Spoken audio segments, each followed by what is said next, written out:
तो MP board की वार्षिक परीक्षा यानी कि बोर्ड परीक्षा 2025 कक्षा 10वीं हिंदी के पेपर में अगर आप संवाद लेखन की ये टॉपिक्स करके नहीं जाओगे तो आप 3 नंबर अपने मिस कर दोगे और इससे आपकी परसेंटेज जो है गिर जाएगी भाई।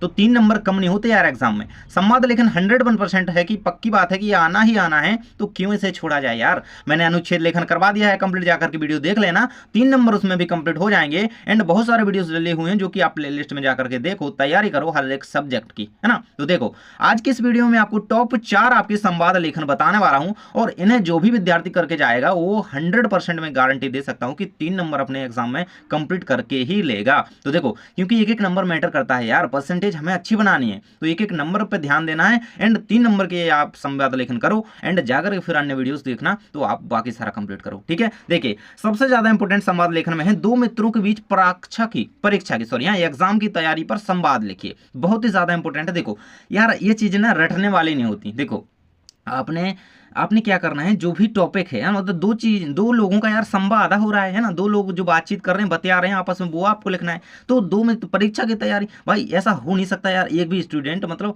कितना भी पढ़ने वाला हो और कितना भी ऐसा हो कि नहीं पढ़ता हो, उसने ऐसा हो ही नहीं सकता कि अपने मित्र से परीक्षा पर बात ना की हो, चर्चा ना की हो किसी भी प्रकार से, है ना। तो सब करते हैं, तो ये अपने अकॉर्डिंग लिखने वाली चीज़ होती है। एंड इसमें आपको ये नहीं कहना है कि मतलब ये नहीं बना, ये छोड़ के आ गई, नहीं यार, ये छोड़ने वाली चीज़ नहीं होती एग्जाम में, है ना। कुछ ऐसी चीज़ें होती हैं जो आपके हाथ में दी जाती हैं यार कि ये तो आपके मन में है सारा, है ना, आपने किया हुआ है प्रैक्टिकल, अब इसको क्यों छोड़ा। तो देखो इसमें लिखना क्या होता है, देखो ये इस तरीके से लिखना चाहो तो मित्र पहला बोलेगा सेकंड बोलेगा ना। यहाँ पे देखो 2 मित्रों के बीच है ना, यहाँ पे ऐसा भी आ सकता है कि आपके और आपके पिताजी के बीच परीक्षा की तैयारी पर कुछ संवाद लिखे ना, मतलब आपकी परीक्षा की तैयारी कैसी है इसकी जानकारी, इस तरीके से भी आ सकता है।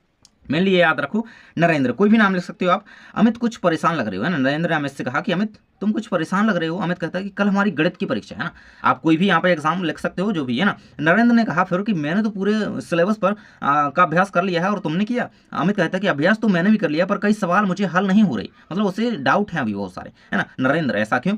अमित कहता है कि जब भी सवाल समझाए गए थे तब बुखार के कारण मैं स्कूल नहीं जा सका, या फिर मेरी कोचिंग वगैरह जो भी है छूट गया और मैं कर नहीं पाया यार, है ना। तो नरेंद्र कहता है कि कोई बात नहीं, मैं तुम्हें समझा देता हूँ, है ना। तो भाई ऐसा तो होता ही है, अपन स्कूल कॉलेज कोचिंग नहीं जा पाते तो अपने मित्रों से क्या कहते हैं, भाई तुम अपना रजिस्टर दे दो, थोड़ा हम लिख लेंगे एंड थोड़ा समझा दो, है ना, थोड़ा बता दो किस तरीके से सर ने बताया था क्या चीज़ है ना। तो ये रहेगा और इस तरीके से आपको ये कंप्लीट करते हुए देखो यहाँ पर नरेंद्र ने उसको समझा दिया, और मतलब रिवीजन भी इसका कर लेना, और अध्याय के सूत्र रट नहीं पा रहा हूँ इसके बारे में भी उसने बता दिया ना। तो अपने अकॉर्डिंग आप अपनी चीज़ें लिखो यार, अपने जो भी आप अपने मित्र वर्ग से करते हो। सेकंड चीज़ आ जाती है, सेकंड प्रश्न जो आपका इंपोर्टेंट बन रहा है 2025 में, इसके हायर चांसेस हैं कि आएगा भाई। तो देखो श्री राम के द्वारा धनुष तोड़े जाने पर परशुराम क्रोधित होते हैं, लक्ष्मण भी उनसे बातचीत करते हैं। तो आपको लिखना क्या है बेसिकली, परशुराम व लक्ष्मण जी के बीच जो संवाद हुआ है ना, जो बातचीत उनकी हुई, उनको अपने शब्दों में आपको लिखना है। इसके लिए यार मैं एक रिक्वेस्ट आपसे करूंगा, जाकर के पाठ पढ़ लो, जाकर के पाठ पढ़ लो, थोड़ा उसे समझ लो, तो आपका ये नंबर ना इसका कट नहीं पाएगा, है ना। तो देखो ये रहेगा आपके सामने। परशुराम जी आए, परशुराम जी के वचन सुनकर लक्ष्मण जी मुस्कुराए और उनका अपमान करते हुए बोले, बचपन में हमने बहुत सी धनुहियां तोड़ डाली, मतलब धनुहियां मतलब धनुष तोड़ डाली, छोटा हो धनुहियां होती हैं, है ना, किंतु आपने ऐसा क्रोध कभी नहीं किया, इसी धनुष पर इतनी ममता किस कारण से, मतलब इस तरीके से मुस्कुराते हुए लक्ष्मण जी कहते हैं। यह सुनकर भृगुवंश की ध्वजा स्वरूप परशुराम जी क्रोधित होकर कहने लगे। देखो अब भाई जिसने भी रामायण देखी ना वो आसानी से लिख देगा, है ना। तो थोड़ा बहुत प्रसंग देख लेना जाकर के, यूट्यूब पर आपको कई वीडियोस मिल जाएंगे, लेकिन अगर बिल्कुल एजिटेज लिखना है तो चैप्टर्स की लाइंस को समझ लो, है ना। आपने देखो देखी हुई चीज़ ना बहुत ज़्यादा याद होती है, और अगर आप प्रसंग देख लोगे ना, ये परशुराम लक्ष्मण संवाद जाकर के देख लो, सर्च करके आसानी से आप लिख दोगे, है ना। तो ये चीज़ रटने वाली है नहीं, चैप्टर पढ़ लो एक बार, बस आसानी से आप लिख दोगे, है ना। वैसे तो ये हर एक बच्चे को पता होना चाहिए और है भी, है ना। देखिए आप इस तरीके से यहाँ पे लिख दोगे, और सारे संसार में विख्यात शिव जी का यह धनुष क्या धनु के समान है ना, ये ऐसा वो कौन, परशुराम जी कहती हैं।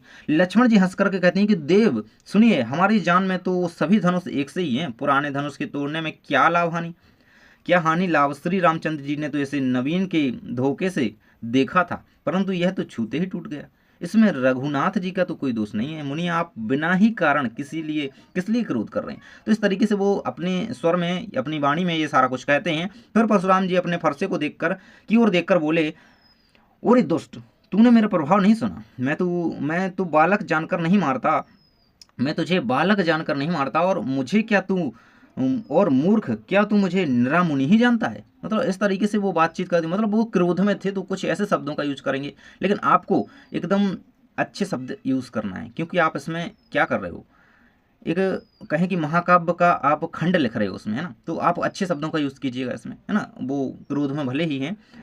लक्ष्मण जी हंसकर कोमल वाणी से बोले, हो मुनीश्वर, है ना, इस तरीके से बड़ा भारी योद्धा समझते हो, है ना। ये बहुत इंपॉर्टेंट चीज़ है, इस चीज़ को याद रख लेना, एंड ये इससे ऑब्जेक्टिव बनता है ना।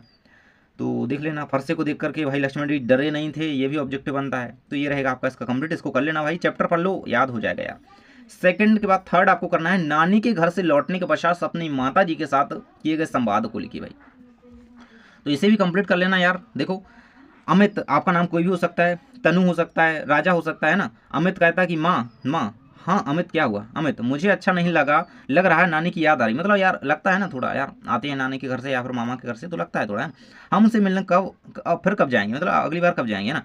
माँ कहती हैं कि मुझे भी माँ की याद आ रही, पर हम नानी के घर से अभी लौटे हैं, अब हम अगली गर्मी की छुट्टियों में जो है नानी से मिलने चलेंगे, है ना। तो इस तरीके से आपको मतलब एक नॉर्मली कन्वर्सेशन लिखना होता है यार, आप लोगों को इतना तो अच्छी तरीके से आना चाहिए, ठीक है।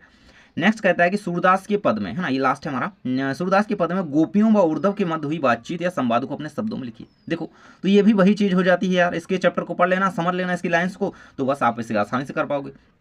जो भी उनके बीच बातचीत हुई, उद्धव के बीच और गोपियों के बीच, वो आपको यहाँ पे लिखना है कुछ शब्दों में, ठीक है ना। देखिए, तो गोपियाँ उद्धव से व्यंगगत है ना, व्यंगगत कहती हैं कि तुम बहुत ही भाग्यशाली हो जो कृष्ण के पास रहकर भी उनके प्रेम और स्नेह से वंचित हो। तुम कमल की उस पत्ती के समान हो जो रहता तो जल में है परंतु जल में डूबने से बचा रहता है। जिस प्रकार तेल की गगरी को, देखो तो याद रखना, कमल के पत्ते से उद्धव की तुलना करी गई, इससे ऑब्जेक्टिव बनता है, क्वेश्चन भी बनता है 2 नंबर का, है ना। तो जिस प्रकार तेल की गगरी को जल में भिगोने पर भी उस पर पानी की एक बूंद भी नहीं ठहर पाती, हाँ यार, तेल हो मतलब किसी भी चीज़ में लगा हो और उसको डुबोए पानी में तो नहीं लगता, है ना। उसी प्रकार तुम श्री कृष्ण रूपी प्रेम की नदी के साथ रहते हुए भी उसमें स्नान करने की बात तो दूर, तुम पर तो श्री कृष्ण की एक छींट भी नहीं पड़ी, तुमने कभी प्रीति रूपी नदी में पैर नहीं डुबे। मतलब यार उद्धव को नहीं लगा कि कृष्ण से प्रेम, है ना, नहीं हुआ। तो ये चीज़ यहाँ पे गोपियाँ कह रही हैं। गोपियाँ उद्धव से कहती हैं कि मन की बात मन में ही रह गई है ना, ये बहुत ज़्यादा इंपॉर्टेंट है, मन की मन ही में रह गई है ना। वे कृष्ण से बहुत कुछ कहना चाहती थी परंतु अब वे नहीं कह पाएंगी। वे कहती हैं कि इतने समय से कृष्ण के लौट कर आने की आशा को हम आधार मानकर तन मन हर प्रकार से विरह की ये व्यथा सह रही हैं, ये सोचकर कि वे आएंगे और हमारे सारे दुख दूर हो जाएंगे, है ना। तो ये एक आशा लगी हुई है उनके मन में, है ना। परंतु श्री कृष्ण ने हमारे लिए ज्ञान योग का संदेश भेजकर हमें और भी दुखी कर दिया है ना। ज्ञान योग का संदेश लेकर के कौन भाई आए थे, पता है, उद्धव आए थे ना। तो ये आपको कंप्लीट कर लेना। एंड यहाँ पे देखो, गोपियाँ कहती हैं कि कृष्ण उनके लिए एक हारे लकड़ी की तरह हैं, तो ये भी याद रखना, इससे ऑब्जेक्टिव बनता है ना। गोपियों ने कृष्ण की तुलना हारे लकड़ी से की है, ठीक है, इसको याद रखना। और उद्धव की तुलना कमल के पत्ते से की है ना। ये चीज़ें ऑब्जेक्टिव बनाती हैं चीज़ें, है ना, तो इनको याद कर लेना। तो ये आप कंप्लीट कर लीजिएगा। एंड अगर आप इन जगहों पर हमसे नहीं जुड़े हुए हो भाई, तो जुड़ जाओ, क्योंकि कहीं ना कहीं आपकी हेल्प होती रहती है।